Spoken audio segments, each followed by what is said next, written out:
Good afternoon, welcome to good health. ఈరోజు మనం psoriasis గురించి తెలుసుకుందాం. సోరియాసిస్ ఎందువల్ల వస్తుంది, వాటి సిమ్టమ్స్ ఏ విధంగా ఉంటాయి, అలాగే హోమియోపతిలో ఎటువంటి ట్రీట్మెంట్ అందుబాటులో ఉందో తెలియజేయడానికి మనతో పాటు పాజిటివ్ హోమియోపతి డాక్టర్ రాజశ్రీ గారు ఉన్నారు. వారిని అడిగి మరిన్ని విషయాలు తెలుసుకుందాం.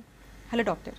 హలో అండి. స్కిన్ డిసీజెస్లో ఒక రకమైన స్కిన్ డిసీజ్ సోరియాసిస్. మరి సోరియాసిస్ స్కిన్ అతర స్కిన్ డిసీజెస్కి డిఫరెన్సెస్ ఏంటి? సోరియాసిస్ అండి జనరల్గా మిగతా డిసీజ్తో పోలిస్తే ఇది క్రానిక్ అనమాట. కొన్ని అక్యూట్ ఇన్ఫెక్షన్స్ ఉంటాయి, కొన్ని క్రానిక్ ఉంటాయి. Like eczema, dermatitis, SLE, rheumatoid ఆర్థరైటిస్లో కూడా స్కిన్ కంప్లైంట్స్ ఉంటాయి. వీటితో డిఫరెన్షియేట్ చేస్తే ఇది సోరియాసిస్ ఏంటి అంటే ఇట్స్ బయటికి కనిపించేది స్కిన్ ప్రాబ్లం, కాకపోతే లోపల ఇది ఏంటంటే ఒక ఇమ్యూన్ సిస్టమ్తో రిలేటెడ్ అయిందనమాట. కంప్లీట్గా ఏంటంటే మన రోగ నిరోధక శక్తి అనేది కంప్లీట్గా మన మీద రివర్స్ అవ్వడం, ఎస్పెషలీ చర్మ కణాల మీద వాటి ఎఫెక్ట్ పడడం వల్ల ఈ వ్యాధి అనేది బయటపడుతుంది అనమాట. ఓకే, సో రీజన్స్ ఏంటి సోరియాసిస్ రావడానికి? కొంతమంది ఫ్యామిలీ హిస్టరీలో అంటే జెనెటిక్ పరంగా సోరియాసిస్ వస్తుందని చెప్తారు. ఇతర రీజన్స్ ఏంటి? ఇతర రీజన్స్ అండి ఇది ఫ్యామిలీ పరంగా వచ్చేది. ఇతర రీజన్స్ చెప్పడానికి ఏంటంటే హ్యాబిట్స్ కూడా, ఒక్కొక్కసారి స్మోకింగ్ కూడా మనకి కాజ్ అయి ఉంటుంది. స్మోకింగ్ కానీ హ్యాబిట్స్, ఆల్కహాల్, కొంచెం డైట్, ఎక్కువ స్ట్రెస్, ఇట్లాంటివి. ఎస్పెషలీ కొన్ని డిసీజెస్ కూడా, కొన్ని ఇన్ఫెక్షన్స్ కూడా ఎప్పుడైతే సడన్గా ఇమ్యూన్ సిస్టమ్ డౌన్ అయిపోవడం, లైక్ టైఫాయిడ్, జాండీస్, మలేరియా ఇట్లాంటివి కొన్ని సడన్ డిసీజెస్ వస్తాయన్నమాట. ఆ టైంలో కూడా ఇమ్యూన్ సిస్టమ్ అనేది డల్ అయిపోవడం, ఆ తర్వాత రివర్స్ అవ్వడం, ఎక్కువగా యాంటీబయాటిక్స్, మెడిసిన్స్ ఎక్కువ వాడడం, ఎక్కువ డ్రగ్స్ అట్లాంటివి తీసుకోవడం, స్ట్రెస్ ఎక్కువగా ఉండడం, ఇట్లాంటి కొన్ని రీజన్స్ వల్ల కొన్ని ఇంజురీస్ కూడా, స్కిన్ ఇంజురీస్లో కూడా మనకి సడన్గా సోరియాసిస్ అనేది బాడీలో స్టిమ్యులేట్ అవ్వడం అనేది జరుగుతుంది అనమాట. సో సోరియాసిస్ వచ్చిన తర్వాత సిమ్టమ్స్ ఏ విధంగా కనిపిస్తాయి? ఇక్కడ ఏంటి అంటే ఉత్పత్తి, స్కిన్ సెల్స్, చర్మ కణాల ఉత్పత్తి అనేది చాలా ర్యాపిడ్గా ఎక్కువగా ఉంటుందన్నమాట. ఒక నెల రోజులు పట్టేది వితిన్ వీక్ డేస్లోనే ఉత్పత్తి అనేది ఎక్కువగా జరగడం, సెల్స్ అనేవి కణాలు ఎక్కువ ఉత్పత్తి అవ్వడం, పొలుసుల్లాగా పొట్టులాగా లేవడం అనేది జరుగుతుంది. ప్లస్ ఎక్కువగా ఇన్ఫ్లమేషన్ ఉంటుంది. స్కిన్ అనేది ఎక్కువ బ్లడ్ సర్క్యులేషన్ అనేది బాగా చర్మానికి వెళ్ళడం వల్ల అది ఇన్ఫ్లేమ్ అవ్వడం, అది ఇన్ఫ్లేమ్ అవడం వల్ల ఏంటి అంటే కొంచెం రెడ్డిష్గా అనిపించడం, లేకపోతే పింకిష్గా ఉండడం, దురద, ఇచ్చింగ్ ఎక్కువ ఉండడం, కొందరిలో క్రాక్స్ ఉంటాయి, కొందరిలో బ్లీడింగ్ ఎక్కువ ఉంటుంది. ఇట్లాంటివి మనకి ఎక్కువగా కనిపిస్తాయి అన్నమాట. సో డెడ్ సెల్స్ అనేవి పొలుసుగా రాలిపోవడం అనేది జరుగుతుంది. కొందరు ఏంటంటే మొత్తం స్కిన్, చర్మం అంతా కనిపించవచ్చు. కొందరికి ప్యాచెస్ లాగా, దాన్ని గటెడ్ సోరియాసిస్ అంటాము, వైడ్ స్ప్రెడ్గా కనిపిస్తుంది. కొందరికి ఎక్కువ ఫోల్డ్స్లో, ఎక్కువ చంకల్లో, గజ్జల్లో, అబ్డామినల్ ఫోల్డ్స్లో, బ్రెస్ట్ ఫోల్డ్స్లో ఇట్లా మనకి ఎక్కువగా కనిపిస్తుంది. ఎక్కువ ఫోల్డ్స్లో కూడా కనిపించే అవకాశాలు ఉన్నాయి. దాన్ని ఇన్వర్స్ సోరియాసిస్ అంటారు. అట్లా. సో స్కాల్ప్లో కూడా సోరియాసిస్ స్కాల్ప్లో కూడా మోస్ట్ ప్రాబబ్లీ ఎక్కువగా స్కాల్ప్లో ప్రామినెంట్గా ఎక్కువ కనిపిస్తుంది అనమాట. చాలా మంది దాన్ని డాండ్రఫ్ అనుకొని డాండ్రఫ్కి మెడిసిన్ వాడుతూ ఉంటారు. సో డిఫరెన్సెస్ ఏంటి డాండ్రఫ్కి సోరియాసిస్కి ఏంటి? డాండ్రఫ్ అంటే ఎక్కువగా గ్రీజీగా, స్కాల్ప్లో ఎక్కువగా గ్రీజీ సీబమ్ సెక్రేషన్ ఎక్కువగా ఉన్నప్పుడు డెడ్ సెల్స్ కూడా ఎక్కువ దుమ్ము పేరుకోవడం, అట్లా ఏదైనా ఇన్ఫెక్షన్స్ అట్లా ఎంటర్ అయినప్పుడు మనకి డాండ్రఫ్ అనేది జనరల్గా కనిపిస్తుంది. స్ట్రెస్లో కూడా మనకి డాండ్రఫ్ అంటే ఎక్కువ ఉత్పత్తి, ఈ సెల్స్ అనేది ఎక్కువ ఉత్పత్తి జరగడం అనేది జరుగుతుంది. ఈ డాండ్రఫ్ ఏంటంటే ఇది పైన ఓన్లీ స్కిన్ ప్రాబ్లం. ఈ సోరియాసిస్ ఏంటంటే లోపల ఇమ్యూన్ సిస్టమ్ రిలేటెడ్తో వచ్చింది మనకి సోరియాసిస్ అనమాట. ఓకే, సో ఎనీ డిసీజెస్కి డయాగ్నోసిస్ అనేది చాలా ఇంపార్టెంట్. సో సోరియాసిస్ని ఏ విధంగా డయాగ్నోసిస్ చేస్తారు? ఇది ఏంటి అంటే మనకి టెస్ట్ అనమాట, బయాప్సీ టెస్ట్, ప్లస్ కొంచెం సివిపి, కంప్లీట్ బ్లడ్ పిక్చర్ ఒకటి తీసుకోవడం. మనకి ఏంటి అంటే బ్లడ్ టెస్ట్లో కూడా ఇది తిరగబడ్డం, యాంటీబాడీస్ అనేవి మన మీద తిరగబడ్డం, కొంచెం ఇమ్యునలాజికల్ టెస్ట్లు ఒకటి, స్కిన్ బయాప్సీ ఒకటి, ఇది ప్లస్ మనకి సిమ్టమ్స్ చూసుకొని ఫిజియలాజికల్ సిమ్టమ్స్ ఎట్లా ఉన్నాయి, చూడ్డానికి ఎట్లా ఉంది అపిరెన్స్, ఇది ఎగ్జిమానా, డర్మటైటిసా, లేకపోతే ఇంకా ఏదైనా రిలేటెడ్ లైకన్ ప్లానస్, ఇట్లా రిలేటెడ్ డిసీజెస్ ఉంటాయి స్కిన్, చర్మాలు. దాంతో మనం డిఫరెన్షియేట్ చేసుకొని మనం చూసుకోవాలన్నమాట. ఓకే, సో ఏజ్ ఫ్యాక్టర్ కూడా ఏమైనా క్రైటీరియా అంటారు? అంటే చిన్నపిల్లల్లో కూడా సోరియాసిస్ వస్తుందా, లేదంటే పెద్దవాళ్ళలోనే సోరియాసిస్ వస్తుందా? ఎక్కువ అండి ఇది ఎవరిలో అయినా మనకి అపియర్ అవ్వచ్చు, పెద్దవాళ్ళలో కూడా అవ్వచ్చు. జెనెటిక్ ఫ్యాక్టర్ పిల్లల్లో కూడా మనకి జనరల్గా కనిపిస్తుంది. ఎక్కువ పిల్లల్లో ప్లాంటార్ సోరియాసిస్, లేకపోతే పామర్ సోరియాసిస్ అంటే కాళ్ళలో, చేతులలో మనకి ఎక్కువగా కనిపించవచ్చు అనమాట. ఓకే, సో ట్రీట్మెంట్ ఏ విధంగా చేస్తారు సోరియాసిస్కి? సోరియాసిస్ అండి it's immune problem actually. Auto immune disorder అంటారు. సో ఇమ్యూన్ ప్రాబ్లమ్ని మనం కరెక్ట్ చేయగలిగితే, దాని ఎఫెక్ట్ ఏదైతే దాడి చర్మ కణాల మీద జరుగుతుందో దాన్ని ఆపగలిగితే ఆటోమేటిక్ డిసీజ్ అనేది రెడ్యూస్ అవుతుంది. సో దానికి మనం ఎలా ఇమ్యూన్ సిస్టమ్ని కంట్రోల్ చేయాలి అంటే అది only through constitutional treatment. Constitutional treatment ఏంటి అంటే హోమియోపతిలో complete person patient physiological complaints, physical complaints, psychological complaints మొత్తంగా తీసుకొని తన కాన్స్టిట్యూషన్ కి రిలేటెడ్ అయిన మెడిసిన్స్ ఇవ్వగలిగితే ఇమ్యూన్ సిస్టమ్ అనేది we can control. So that అది అనేది రెడ్యూస్ అవ్వడానికి అవకాశం ఉంది. ఓకే, హైదరాబాద్ నుంచి కాలర్ ఉన్నారు. షూర్ అండి. హలో హలో, నమస్తే అండి, నరసింహ గారు. నమస్కారం అండి. నమస్కారం. నా పేరు జే నరసింహమ్మ, నేను బాలాపూర్లో ఉంటాను. ఓకే అండి, చెప్పండి మీ సమస్య చెప్పండి. అయితే నాకు వచ్చేసి తెలుపు అనేది వచ్చేసిందమ్మా. నాకు చేతులకు కానీ, పెదవులకు కానీ, కాళ్ళకు కానీ ఇక్కడ తెలుపు వచ్చేసింది వైట్ గా. ఓకే.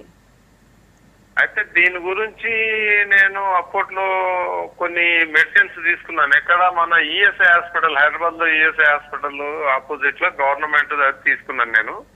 ఓకే. అక్కడ వచ్చేసి చాలా అంటే అంటే ఇప్పుడు ఏంటంటే పథ్యం తినకూడని వస్తువులు. ఓకే. అది చేస్తూ 1 year వరకు నేను తీసుకున్నాను నేను. అది కొద్దిగా మళ్ళీ ఎక్కువ అయింది. మళ్ళీ అనేది ఇక కొద్దిగా ఆగిపోయినాడు. నేను ఇక మెడిసిన్స్ ఇది మానేసిన, 1 year దాకా వాడేసిన. ఓకే. 1 సంవత్సరం వాడి నేను మొత్తం మానేసింది నేను. అయితే నా వయసు ఇప్పుడు అనేది 61. దీనివల్ల నాకు ఇప్పుడు ఇంకోటి ఏంటంటే నా తలపైన కూడా అనేది జర వైట్ గా వచ్చేసి దురద వచ్చేస్తుంది. దీని వలన మాకేమన్నా హెల్త్ కు దానికి ఏమన్నా ప్రాబ్లమా, లేకపోతే ఏదన్నా మెడిసిన్స్ కింద తీసుకోవడంలో మాకేమన్నా ప్రయోజనమా లేదా, తీసుకుంటే ఎలా తీసుకోవాలా? ఓకే, డాక్టర్ గారు చెప్తారండి.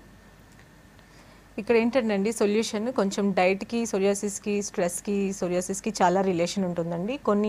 కొన్ని ఫుడ్ ఐటమ్స్ కూడా మనకి అగ్రవేట్ చేయొచ్చు. కొన్ని ఎస్పెషల్లీ ఆల్కహాల్, కొన్ని స్మోకింగ్ కానీ ఇట్లాంటివి మనకి అగ్రవేట్ చేయొచ్చు. మన హ్యాబిట్స్ని బట్టి కూడా ఉంటుంది. మన ఎక్కువ స్ట్రెస్ లెవెల్స్, మానసిక ఒత్తిడి ఎక్కువగా ఉంటే, డిప్రెషన్ ఇట్లాంటివి ఉన్న టైంలో కూడా సోరియాసిస్ ఎక్కువ అయ్యే అవకాశాలు ఉంటాయి. సో మెడిసిన్స్ వాడుతున్నంత కాలం ఏంటి అంటే ఇది తగ్గినట్టే తగ్గుతుంది. అంటే ఆయింట్మెంట్స్ ఇట్లాంటివి ఏదన్నా పూతలు మనం అట్లాంటివి అప్లై చేస్తే ఏంటంటే అది సప్రెస్ అయ్యే అవకాశాలు ఉంది. అప్పటికప్పటికి తగ్గినట్టు అనిపించినా కూడా అది మళ్ళీ అగైన్ అవుట్బర్స్ట్ అవ్వడం, మళ్ళీ రియాపియర్ అవడం అనేది జరుగుతుంది అనమాట. సో అట్లాంటి ట్రీట్మెంట్ కాకుండా ఇంటర్నల్గా ఏంటంటే ఇది ఇంటర్నల్ ప్రాబ్లం కాబట్టి ఇంటర్నల్గా ట్రీట్ చేసుకోగలిగితే దీనికి 100% సొల్యూషన్ ఉంటుంది. సో ఏంటి అంటే మీకు పాజిటివ్ హోమియోపతిలో ఏంటంటే కాన్స్టిట్యూషనల్ ట్రీట్మెంట్ ఇవ్వబడుతుంది. మెడిసిన్స్తో పాటు కొంచెం డైట్ అవన్నీ ఫాలో అవ్వడం, రెగ్యులర్ ఎక్సర్సైజ్, కొంచెం స్ట్రెస్ లెవెల్స్ అవి తగ్గించుకుని రెగ్యులర్గా మెడిసిన్స్ వాడితే డెఫినెట్లీ మీ ప్రాబ్లమ్కి సొల్యూషన్ ఉంటుందండి. సో ఇందాక మనం ట్రీట్మెంట్ గురించి చెప్పుకున్నాము. సో ట్రీట్మెంట్ తర్వాత ఎన్ని డేస్లో మనకి రిజల్ట్స్ కనిపిస్తాయి? ఎందుకంటే అండి ఇది ఇమ్యూన్ సిస్టమ్ అనేది కొంచెం ఏదైతే రివర్స్ అవుతుందో అది నార్మలైజ్ అవ్వాలి అంటే డెఫినెట్లీ ఇట్ టేక్స్ టైం. అది 2 months పట్టొచ్చు, 3 months పట్టొచ్చు, ఇంకెక్కువ కూడా పట్టొచ్చు. మెడిసిన్ ఇచ్చాక we have to wait, medicines continue చేయాలి. డెఫినెట్లీ రిజల్ట్స్ అయితే ష్యూర్గా ఉంటాయి. సో డెఫినెట్లీ మినిమం రిజల్ట్స్ రావడానికి మినిమం స్టార్ట్అప్ 2 to 3 months అట్లయితే పడుతుంది. ఓకే. క్రానిక్గా మళ్ళీ మెడికేషన్ కంటిన్యూ చేస్తుంటే కంప్లీట్గా ఏదైతే ఆటో ఇమ్యూన్ అవుతుందో అది రివర్స్ అయ్యి మళ్ళీ నార్మల్ అయ్యే ఛాన్సెస్ ఉంటాయి. ఓకే, టేక్స్ టైం అన్నమాట. Takes time definitely. It's chronic disease plus roots of the disease కూడా చూసుకోవాలి. కొందరికి సిన్స్ 1 year 2 years నుంచి స్టార్ట్ అయింది అంటారు, కొందరు 10 years నుంచి ఉంది అని. So roots of the disease కూడా చాలా ఉంటాయి అనమాట. సో రూట్స్ నుంచి డిసీజ్ వెళ్ళాలంటే కూడా మనకి ఇమీడియట్గా వెంటనే తగ్గడం కాకుండా కొంచెం 2 to 3 months పడుతుంది, కొందరికి 6 months కూడా పట్టొచ్చు. సో మెడిసిన్ కూడా మనం డోసేజ్ కూడా చూసుకొని, పర్సన్ రెసిస్టెన్స్ అది చూసుకొని ఈక్వల్గా ఇవ్వగలిగితే మనకి రిజల్ట్స్ వస్తాయి. ఓకే, నెక్స్ట్ కాల్ తీసుకుందాము. Hello. Hello, good afternoon madam. Good afternoon అండి, చెప్పండి మీ సమస్య చెప్పండి. Hello madam. చెప్పండి. టీవీ వాళ్ళని తగ్గించి మాట్లాడండి. ఓకే ఓకే మేడం, చెప్పండి. మేము కన్వర్ డిస్ట్రిక్ట్ నుంచి మాట్లాడుతున్నామండి. ఓకే. 2 years నుంచి ఉందండి నాకు సోరియాసిస్. ఓకేనమ్మా. కాళ్ళకి మెడపైన అయ్యిందండి, కనిపించేట్టుగా ప్యాచెస్ అయినాయి. ఓకే. నెత్తిలో కూడా అయిందండి. ఓకేమ్మా. అంటే హోమియోపతి మెడిసిన్ వాడుతున్నానండి మేడం. ఓకే అమ్మా. హైదరాబాద్ లో స్టార్ హోమియోపతి. ఓకే అమ్మా. 8 months నుంచి వాడుతున్నాను. తగ్గినట్టే తగ్గుతుంది, మళ్ళీ అవుతుంది. ఓకే అమ్మా. దీనికి మరి మొత్తం తగ్గడానికి పరిష్కారం ఏమన్నా ఉందా మేడం? మొత్తం తగ్గడానికి ట్రీట్మెంట్ కంటిన్యూ చేయాలమ్మా. ఎందుకంటే ఇంతకుముందు కూడా ఏంటంటే సోరియాసిస్ వెంటనే అపియర్ అవగానే చాలామంది మెడిసిన్స్, ఆయింట్మెంట్స్ అట్లాంటివి అప్లై చేస్తారు, సప్రెస్ అవుతుంది, అణిచివేయడం జరుగుతుంది. ఆ తర్వాత హోమియో ట్రీట్మెంట్ అనేది స్టార్ట్అప్ చేసినప్పుడు ఏంటంటే మందులు వాడుతుంటే ఉన్న రెసిస్టెన్స్ అనేది ఇంప్రూవ్ అవ్వడం, సో లోపల ఉన్న ఆ టెండెన్సీ తత్వం కూడా అది బయటపడుతూ తగ్గిపోతూ ఉంటుందన్నమాట. సో వెంటనే మెడిసిన్ స్టార్ట్ చేయగానే కూడా తగ్గినట్టే తగ్గుతుంది, లోపల ఏదైనా సప్రెస్ అయినది కూడా మళ్ళీ తర్వాత రీఅపియర్ అవ్వచ్చు. దానికి కంగారు పడి వెంటనే మెడిసిన్ స్టాప్ చేయడం అట్లా ఏం కాకుండా మెడిసిన్ కంటిన్యూ చేస్తే మీకు పూర్తిగా అది అనేది తగ్గిపోతుంది. సో హోమియోపతి అనేది కాన్స్టిట్యూషనల్ థెరపీ అని చెప్పారు. సో కాన్స్టిట్యూషనల్ థెరపీ వల్ల మళ్ళీ రికరెంట్ అయ్యే ఛాన్సెస్ ఏమి ఉండవంటారా? లేదండి, ఎందుకంటే ఒకసారి ఇమ్యూన్ సిస్టమ్ అనేది నార్మల్ అయ్యిందంటే మళ్ళీ రికరెంట్ ఛాన్సెస్ అనేది చాలా తక్కువ అండి. మనకేంటి అంటే ఒక్కొక్కసారి మధ్యలో రీఅపియర్ అయినా కూడా మనకి డోసెస్ పెంచుకుంటూ వెళ్ళి పూర్తిగా దాన్ని మనం నార్మలైజ్ చేసుకోవచ్చు. ఓకే, నెక్స్ట్ కాల్ తీసుకుందాము. హలో, హలో, నమస్తే అండి. ఎల్లారెడ్డి అండి, హైదరాబాద్. ఓకే అండి, మీ సమస్య చెప్పండి. మేడం, యాక్చువల్గా మా బాబుకి చిన్న గుళ్ళలాగా వస్తున్నాయండి. ఓకే, అవి అంటే డాక్టర్ స్కిన్ స్పెషలిస్ట్ దగ్గరికి తీసుకెళ్ళాము, మెడిసిన్ రాశారు, క్రీమ్ రాశారు, వాడుతున్నాము, మళ్ళీ రిపీట్గా వస్తున్నాయండి. ఓకే ఓకే అది తగ్గట్లేదండి. అయితే ఆ హెయిర్స్ కూడా ఊడిపోతున్నాయండి ఆ స్పాట్ లో. ఓకే అండి, అది ప్రాబ్లం అండి. అది ఏంటి అసలు అది ఇష్టమవట్లేదు. డాక్టర్ దగ్గర తీసుకెళ్తే బ్యాక్టీరియా ఫామ్ అని ఏం తగ్గిపోతుంది, ప్రాబ్లం అని చెప్తున్నారు. రిపీట్ గా వచ్చేస్తుందండి. బాబు వయసు ఎంత అండి? బాబు 6 years అండి. 15 ఏళ్ళ 15 years? 6 years. ఓకే అండి. తలలోనా అండి ప్యాచెస్ లాగా వస్తుంది? అవునండి, కరెక్ట్ అండి. బాబుకి ఏదైనా ఇట్లా కొంచెం బ్లీడ్ కానీ అట్లా పొలుసులాగా ఏమైనా లేస్తుందా? లైట్ గా వస్తుందండి, లైట్ గా స్టీమ్ లాగా వస్తుంది, మళ్ళీ తగ్గిపోతుంది, వెంటనే ఎండిపోతుంది అనమాట. ఓకేనండి. ఇది సోరియాసిస్లో కూడా డిఫరెంట్ టైప్స్ ఉంటాయండి. గట్టెడ్ సోరియాసిస్ అంటారు, ఇట్లా ప్యాచెస్ లాగా లేవడం అనేది జరుగుతుంది. కొందరికి స్కాల్ప్ మొత్తంగా పొలుసులాగా లేవడం అనేది జరుగుతుంది. కొందరికి ఏంటి అంటే ఒక్కొక్కసారి బ్యాక్టీరియల్ ఇన్ఫెక్షన్స్, కొందరికి హెయిర్ ఫాల్, అలోపేషియా అంటారు, ఇట్లా కొంచెం అలాంటి ప్రాబ్లమ్స్ అనేవి ఉంటాయి. స్కాల్ప్ రిలేటెడ్ కంప్లైంట్స్ అనేది ఉంటుంది. బాబుకి పొలుసులుగా బాగా విపరీతంగా లేవడము, ఆ పొలుసు లేచినాక కొంచెం బ్లీడ్ అవ్వడము, దురద ఎక్కువ అనిపించడము, మంట, దురద అట్లాంటివి ఉంటే డెఫినెట్గా అది సోరియాసిస్ కింద డయాగ్నోస్ చేసి ట్రీట్మెంట్ ఇవ్వాల్సి వస్తుందండి. బాబుకి కూడా 6 years కాబట్టి, ఎందుకంటే చిన్న వయసులో వచ్చింది, వెంటనే ఇమీడియట్గా మీరు కాన్స్టిట్యూషనల్ ట్రీట్మెంట్ పాజిటివ్ హోమియోపతిలో స్టార్ట్ చేస్తే బాబుకి కంప్లీట్గా తగ్గే అవకాశాలు ఎక్కువగా ఉంటాయండి. కరీంనగర్ నుంచి కాలర్ ఉన్నారు. హలో హలో హలో, నమస్తే అండి. నమస్తే. చెప్పండి, మీ సమస్య చెప్పండి, డాక్టర్ గారు ఉన్నారు. నమస్తే డాక్టర్ గారు. చెప్పండి. నమస్తే అండి.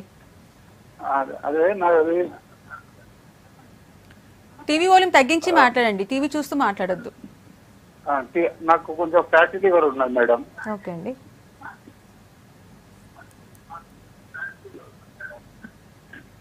చెప్పండి. సో ఫ్యాటీ లివర్తో బాధపడుతున్నారంట, సో దానికి ట్రీట్మెంట్ ఏ విధంగా ఉంటుంది? ఫ్యాటీ లివర్ అండి, ఇక్కడ లివర్ మెటబాలిజం అనేది డిస్టర్బ్ అవుతుంది. కంప్లీట్గా ఏంటంటే ఇది ఆల్కహాలిక్ ఫ్యాటీ లివర్ ఉంటుంది, నాన్ ఆల్కహాలిక్ ఫ్యాటీ లివర్ ఉంటుంది. ఇది దేనివల్ల వచ్చిందనేది ముఖ్యంగా అది చూసుకోవాలన్నమాట. ఇక్కడ ఏంటి అంటే కంప్లీట్గా ఫ్యాట్ అనేది మెటబాలైజ్ అవ్వకుండా లివర్ సెల్స్లో అది అక్యుములేట్ అయిపోవడం, స్టోర్ అయిపోవడం అనేది జరుగుతుంది. స్కాన్ తీస్తే అది ఎన్లార్జ్ హెపటోమెగాలి అని అంటారనమాట. ఇక్కడ ఏంటి అంటే మనకి కొంచెం కాంప్లికేషన్స్ ఉంటాయి. కొంచెం గ్యాస్ట్రైటిస్ ఎక్కువగా ఏంటంటే బైల్ అనేది సరిగ్గా ప్రొడక్షన్ అనేది డిస్టర్బ్ అవుతుంది కాబట్టి మనకి గ్యాస్ట్రైటిస్ సిమ్టమ్స్ రావడం, కొలెస్ట్రాల్ లెవెల్స్ ఎక్కువగా ఉంటాయి కాబట్టి మనకి గాల్ స్టోన్స్ అట్లాంటివి ఫామ్ అయ్యే అవకాశాలు ఉంటాయి. ప్లస్ ఎక్కువ వెయిట్ పెరగడము, బీపీ కాంప్లికేషన్ అట్లా ఎక్కువగా వచ్చే అవకాశాలు ఉంటాయి అన్నమాట. సో ఫ్యాటీ లివర్కి ఫస్ట్ మెడికేషన్ అని చెప్తే first exercise the first medication. దాంతోపాటు దానికి రిలేటెడ్గా కాంప్లికేషన్స్ రాకుండా కాన్స్టిట్యూషనల్ ట్రీట్మెంట్ ఇవ్వగలిగితే ఆటోమేటిక్ లివర్ మెటబాలిజం పెరగడం, కొలెస్ట్రాల్స్ అనేవి మళ్ళీ యూటిలైజ్ అవ్వడం, బర్న్ అవ్వడం, ఇట్లా మనకి ఈ మెడిసిన్ అనేది హెల్ప్ అవుతుందండి. ఓకే, ఆదిలాబాద్ నుంచి కాలర్ ఉన్నారు. హలో, నమస్తే అండి. నమస్తే. చెప్పండి, మీ సమస్య చెప్పండి. ఏం లేదు మేడం, మా పాపకు 8 years. ఓకే అండి. కురుపులు అవుతుంది మేడం, గోపుకుంటా ఇట్లా సన్న కురుపులు. ఎప్పటి నుంచి అండి? ఇప్పుడు 2-3 నెలలు అవుతుంది. 2-3 నెలల నుంచేనా? ఓన్లీ ఇట్లా కురుపుల్లాగా వస్తున్నాయండి? కురుపులు వస్తుంది, గోకిన కొద్ది కురుపులు అవుతుంది. ఓకేనండి. ప్రత్యేకంగా ఏదైనా కారణం చేత ఏదైనా ఫుడ్ తీసుకుంటే కానీ లేకపోతే ఏదైనా ప్రత్యేక కారణం ఏమైనా ఉందండి? ఏం లేదు మేడం, ఇప్పుడు మా అర్థం ఏం కాలేదు అట్లేం. పాపకి జ్వరం ఏమైనా వస్తుందా తరచుగా? జ్వరం గిరం ఏం లేదు. ఓకేనండి. మామూలుగా స్కిన్ కంప్లైంట్ అండి. స్కిన్ కొంచెం ఇమ్యూన్ సిస్టమ్ కూడా ఒక్కొక్కసారి సడన్ రియాక్షన్స్ వల్ల కూడా, అది లేకపోతే బాడీలో ఏదైనా ఇన్ఫెక్షన్స్ ఎంటర్ అవుతే కూడా మనకి స్కిన్ ఇరప్షన్స్ అవి కనిపించడం, వాటితో పాటు దురద, ఎక్కువగా ఇన్ఫెక్షన్స్ టైంలో ఫీవర్ అనేది ఒక సైన్ అనమాట. అట్లా ఫీవర్స్ అట్లా ఏమీ రావట్లేదంటే ఇది మామూలు స్కిన్ కంప్లైంట్ లాగా తీసుకొని, అంటే ఆయింట్మెంట్స్ అట్లా కాకుండా కొంచెం తన ఇమ్యూన్ సిస్టమ్ని డెవలప్ చేసుకోగలిగితే పాపకి అది కంప్లీట్గా క్యూర్ అవుతుందండి. కరీంనగర్ నుంచి కాలర్ ఉన్నారు. చూడండి. హలో, హలో, గుడ్ ఆఫ్టర్నూన్ అండి. Very good afternoon. చెప్పండి, మీ సమస్య చెప్పండి. హలో, హలో, చెప్పండి, వినిపిస్తుంది. నేను కరీంనగర్ నుంచి మాట్లాడుతున్నా. ఓకే, మీ ప్రాబ్లం చెప్పండి. టీవీ వాల్యూమ్ తగ్గించి మాట్లాడండి. హలో, చెప్పండి సార్. డాక్టర్ గారా? చెప్పండి sir. Good afternoon. Good afternoon అండి, చెప్పండి.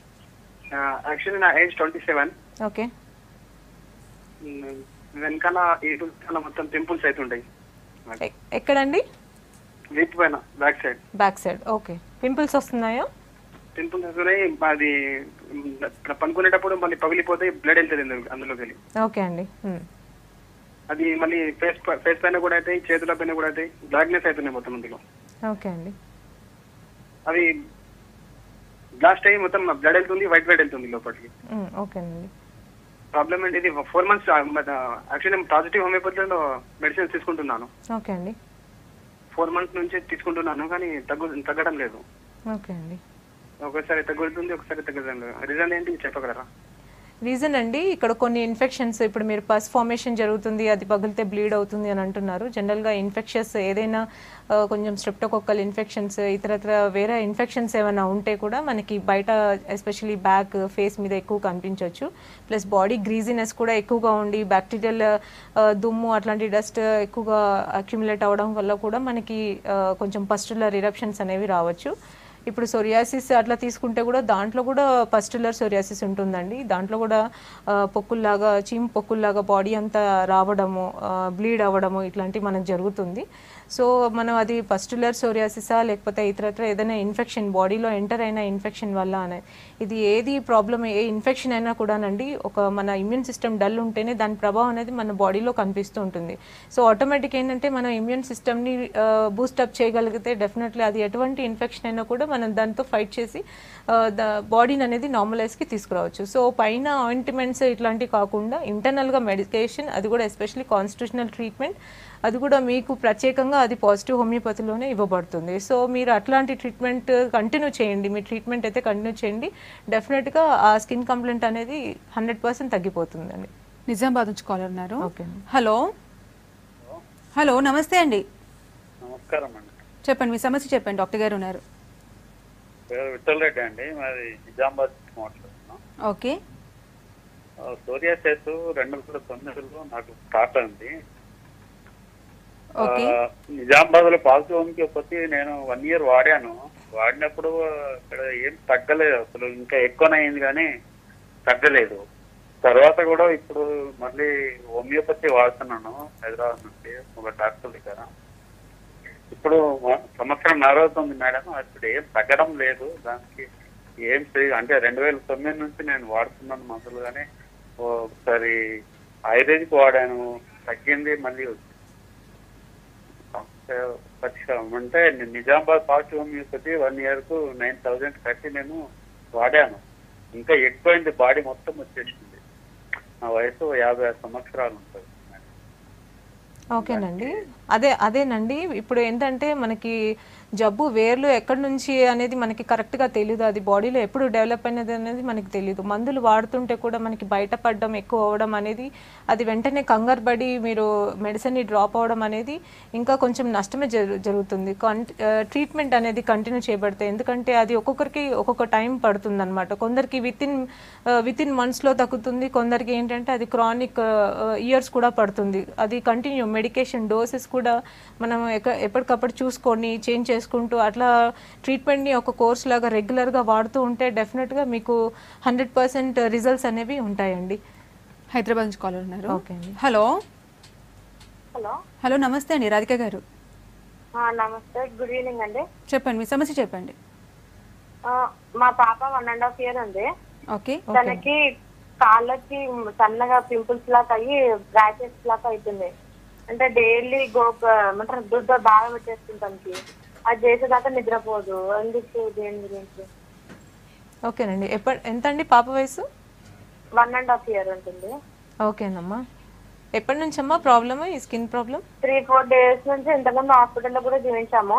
ఓకే. మామూలుగా అయితే ఇన్ఫెక్షన్ లాగా వచ్చి అన్నారు, బట్ అది క్రీమ్ పెట్టినా కానీ తగ్గలేదు మాట. ఓకేనండి. ఇది చాలా అక్యూట్ ప్రాబ్లము. 3 to 4 days నుంచే ఉంది కాబట్టి ఏదైనా ఫుడ్ అలర్జీ వల్ల కూడా సడన్గా ఇట్లా డెవలప్ అవ్వచ్చమ్మా. ఏదైనా ఇన్ఫెక్షన్ బాడీలో ఎంటర్ అయినా కూడా దాని రియాక్షన్ అనేది స్కిన్ మీద ప్రభావితం అనేది చూపిస్తుంది. ఇట్లా ఆయింట్మెంట్స్ ఇది ఇట్లా కాకుండా మీరు పాపకి తన కొంచెం అక్యూట్గా హోమియోపతిలో ఇమీడియట్ మెడికేషన్స్ ఉంటాయండి. ఇట్లా అలర్జీ లాగా ఏదైనా సడన్గా వచ్చినా కూడా ఇమీడియట్ అక్యూట్ మెడిసిన్స్ వాడగలిగితే ఆ ఇన్ఫెక్షన్ ఏదైనా ఉన్నా కూడా రూట్స్ అనేది డెవలప్ అవ్వకుండా ఇమీడియట్గా మీకు వితిన్ 1-2 daysలో రిలీఫ్ వచ్చేటట్టు అక్యూట్ మెడిసిన్స్ ఉన్నాయి. అట్లాంటి ట్రీట్మెంట్ తీసుకుంటే మీకు ఇమీడియట్గా రిలీఫ్ ఉంటుందండి. నిజామాబాద్ నుంచి కాల్ ఉన్నారు. హలో, నమస్కారం మేడం. నమస్తే అండి, శంకర్ గారు చెప్పండి. మేడం అది నాకు దురద లేస్తుంది మేడం. చాలా రోజులు 10 years ఏవో అయింది. ఓకే. తగ్గుతలేదు, ఎక్కడ ఉంచినా కూడా తగ్గుతలేదు స్కిన్ స్పెషలిస్ట్లకు. Okay madam. ఓకేనండి. ఓన్లీ దురదనేనా అండి, ఇంకేమైనా స్కిన్ కంప్లైంట్స్ ఉన్నాయా? ఏం లేదు మేడం. దురదనే ఏదైనా మటన్ చికెన్ తిన్నప్పుడు ఇంకా ఇమీడియట్లీ ఎక్కువ అవుతుంది మేడం. ఓకే అండి. ఇది కొంచెం ఏంటంటే మీరు నాన్ వెజ్ కొంచెం ఏంటి అంటే ఇది గ్యాస్ట్రిక్ కంప్లైంట్ అండి. ఏదైనా ఫుడ్ అలర్జీ ఎస్పెషలీ గ్యాస్ట్రిక్ కంప్లైంట్స్లో ఒక్కొక్కసారి కొన్ని ఐటమ్స్ అనేది శరీరానికి పడవండి. ఆ టైంలో కూడా మనకి ఇమీడియట్గా ఈ హిస్టమిన్స్ ఇవన్నీ మనకి బాడీలో అక్యుములేట్ అవ్వడం ఇమీడియట్గా అలర్జీ లాగా అంటే దురద అట్లాంటివి వస్తాయన్నమాట. సో యాంటీ హిస్టమిన్స్ అట్లాంటివి వాడుతారు. ఇట్లాంటి ఏదైనా ఫుడ్ అలర్జీ ఉంటే అది ఇమ్యూన్ సిస్టమ్కి రిలేటెడ్ అయిందండి. సో వాళ్ళంతా దురదలు వస్తుంది అంటే ఏదైనా ఇన్ఫెక్షన్ అయ్యి ఉండొచ్చు, లేకపోతే ఇమీడియట్ ఇమ్యూన్ రియాక్షన్ అనేది స్కిన్ మీద ఎక్కువగా కనిపించడం వల్ల కూడా దురదలు ఎక్కువగా కనిపించవచ్చు. సో ఇది ఫుడ్ అలర్జీ వల్ల వస్తుందా, ఇతరత్ర ఏదైనా నర్వస్ ప్రాబ్లమా, లేకపోతే ఏదైనా ఇన్ఫెక్షన్ ప్రాబ్లమా, ఇతరత్ర వేరే కారణాలు ఏమైనా ఉన్నాయా, కంప్లీట్గా మీ హిస్టరీ అనేది కాన్స్టిట్యూషనల్గా తీసుకొని ఆ కాన్స్టిట్యూషనల్ ట్రీట్మెంట్ అది ఇవ్వగలిగితే డెఫినెట్గా మీ ప్రాబ్లంకి అయితే 100% మీకు పాజిటివ్ హోమియోపతిలో సొల్యూషన్ ఉందండి. డాక్టర్ గారు, ఒక్కసారి సోరియాసిస్ వచ్చిన తర్వాత ట్రీట్మెంట్తో పాటు డైట్ పరంగా ఎటువంటి కేర్ తీసుకోవాలంటారు? కొంతమంది డైట్లో ఫిష్ అవాయిడ్ చేయాలంటారు, కొంతమంది ఇమ్యూనిటీ లాస్ వల్ల వచ్చే డిజీజ్ కాబట్టి ఇమ్యూనిటీ పెంచుకోవడానికి ఎటువంటి డైట్ వాడాలంటారు? ఇమ్యూనిటీ పెంచుకోవాలంటే మనకి మెయిన్ యాంటీ ఆక్సిడెంట్స్ అండి. ఇవి ఎక్కువగా మనకి వెజిటేబుల్స్, ఫ్రూట్స్, నట్స్ ఇట్లా ఎక్కువగా మనకి యాంటీ ఆక్సిడెంట్స్ అనేవి మనకి ఎక్కువ ఇలాంటి వాటిలో ఉంటాయి. ప్లస్ ఏంటంటే ఈ సోరియాసిస్ అనే వాటికి కొన్ని గ్లూటెన్ ఐటమ్స్ అంటారు, కొంచెం గోధుమల్లో ఉన్న గ్లూటెన్ కూడా కొందరికి అగ్రవేట్ అవుతుంది అంటారు. అట్లాంటి కొంచెం అవాయిడ్ చేయడం అట్లా, అది అందరికీ కాదు కొందరికి. ఇంకొందరు ఏంటి అంటే ఫిష్ కంప్లీట్లీ అవాయిడ్ చేయాలంటారు. ఫిష్ అనేది కొందరికి అలర్జన్ లాగా అవ్వచ్చు, అందులో ఉన్న మినరల్స్, సాల్ట్స్ అనేవి కొంచెం అలర్జీగా మారి స్కిన్ కంప్లైంట్ని అగ్రవేట్ చేయొచ్చు. కానీ ఏంటంటే ఈ సోరియాసిస్లో మనకి కాంప్లికేషన్ ఉంటుందండి. ఫస్ట్ ఇదేంటంటే సోరియాసిస్ కనుక అణచివేయడం అనేది జరిగితే అది జాయింట్స్కి ఎఫెక్ట్ అవ్వడం, అదే ఎఫెక్ట్ ఆ ఆటోమ్యూన్ అనేది జాయింట్స్ని ఎఫెక్ట్ చేయడం, ఆ జాయింట్స్లో ఇన్ఫ్లమేషన్ అది స్టార్ట్ అవ్వడం. సో దాన్ని సోరియాటిక్ ఆర్థ్రోపతి అంటారు. సో సోరియాసిస్ స్కిన్ కంప్లైంట్ మనకి సోరియాటిక్ ఆర్థ్రోపతి అనేది మన కాంబినేషన్లో కనిపిస్తూ ఉంటుంది. ఇది కూడా అణచివేయడం అనేది జరిగితే ఆటోమేటిక్ కార్డియాక్ కంప్లైంట్స్. సో సోరియాసిస్లో కాంప్లికేషన్ వచ్చేసి కార్డియాక్ డిజార్డర్స్ ఉంటాయి. అది ఎవరిలో అయినా మనకి ఫ్యూచర్లో కార్డియాక్ అనేది ఎర్లీ ఏజ్లో కొంచెం పాసిబిలిటీ తక్కువ. అది రాను ఏంటంటే నెగ్లెక్ట్ చేస్తే ఏంటంటే కార్డియాక్ డిజార్డర్స్ అనేది మనకి ఛాన్సెస్ ఉంటాయి అనమాట. సో కార్డియాక్ డిజార్డర్స్ని తగ్గించాలంటే మనకి omega-3 ఫ్యాటీ యాసిడ్స్ అనేది కార్డియాక్ కంప్లైంట్స్ని ఎంతో కొంత తగ్గిస్తుంది, రాకుండా అవాయిడ్ చేస్తుంది అనమాట. So fish is the content which contents lot of omega-3 fatty acids. So fish తీసుకోవడం వల్ల ఏంటంటే ఒక విధంగా కాంప్లికేషన్ కార్డియాక్ కంప్లైంట్స్ రాకుండా ఒక హెల్ప్ అయితే జరుగుతుంది. కొందరికి ఏంటంటే అది అగ్రవేట్ అవుతుంది కాబట్టి అవాయిడ్ చేయమని చెప్తారు. జనరల్గా ఫిష్ తీసుకుంటే అంత ప్రాబ్లమాటిక్ ఏం కాదు. సో ఓవరాల్గా హోమియోపతి మెడిసిన్ చాలా బెటర్ ట్రీట్మెంట్ అంటారు సోరియాసిస్కి సంబంధించి. థ్యాంక్ యూ సో మచ్ అండి. Thank you. Thank you. ఇది ఇవాళ good health. Keep watching V6 news.